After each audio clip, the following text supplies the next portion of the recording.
दिल्लीतील आंदोलनाच्या निमित्तानं पुन्हा एकदा ठाकरे बंधू एकत्र आलेत। शिवाजी पार्कवरील ठाकरे बंधूंच्या तिरंगा विजयी जल्लोषानं एक वेगळाच धुरळा उडवून दिलाय। या सभेला तरुणांचा उत्स्फूर्त प्रतिसाद मिळाला। त्यामुळे आगामी काळात राजकारणात काही बदल होणार का पाहूयात हा स्पेशल रिपोर्ट। ठाकरे बंधूंचा तिरंगी विजयी जल्लोष।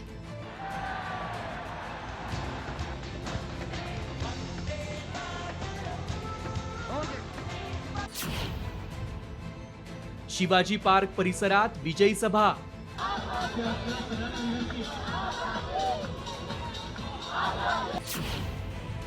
जेनझीच्या पाठीशी ठाकरे बंधू। या देशातले जेनझी हे सरकारच्या झंझ्या कशा उपटतात हे आपल्याला या आंदोलनातनं कळलं। केंद्रीय शिक्षण मंत्री धर्मेंद्र प्रधान यांच्या राजीनाम्यानंतर उद्धव ठाकरे आणि राज ठाकरे यांनी मुंबईत विजयी जल्लोष साजरा केला। यावेळी विजयी जल्लोषात मोठ्या संख्येनं तरुण तिरंगा घेऊन सहभागी झाले।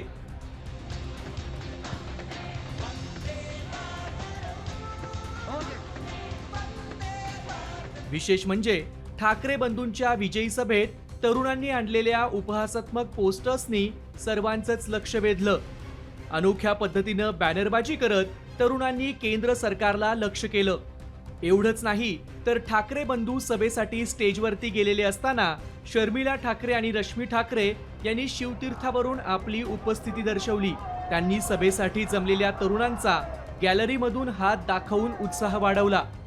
दरम्यान धर्मेंद्र प्रधानांनी राजीनामा दिल्यानंतर आता भाजप विरुद्ध भारत संघर्ष सुरू झाल्याची टीका उद्धव ठाकरेंनी केली आहे। तर दुसरीकडे मनसे अध्यक्ष राज ठाकरे यांनी मोदी सरकारवर जोरदार हल्लाबोल केलाय।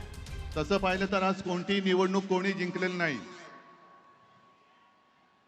पण अंधभक्तांच्या विरुद्ध देशभक्त जिंकलेले आहेत। आणि ही संघर्षाची सुरुवात झालेली आहे। हा संघर्ष भाजप विरुद्ध भारत असा हा संघर्ष आहे।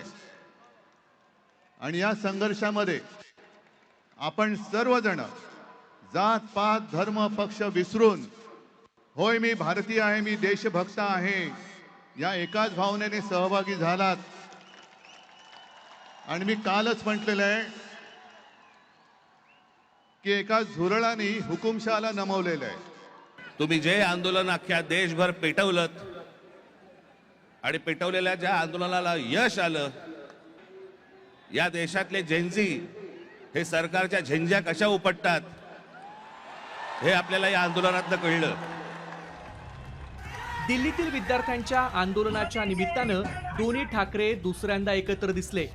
उद्धव ठाकरेंनी रस्त्यावर उतरत तर राज ठाकरेंनी विद्यार्थ्यांशी संवाद साधत पाठिंबा दिला होता। खरं तर प्रधानांच्या राजीनाम्यासाठी ठाकरे बंधूंनी मोर्चाची हाक दिली होती, मात्र त्याआधीच केंद्र सरकारनं प्रधानांचा राजीनामा घेतल्यानं ठाकरे बंधूंना मोर्चा मागे घ्यावा लागला। मात्र असं असलं तरी सीजेपी संस्थापक अभिजित दिपकेंच्या पुढच्या भूमिकेला ठाकरेंनी आधीच पाठिंबा दिलाय।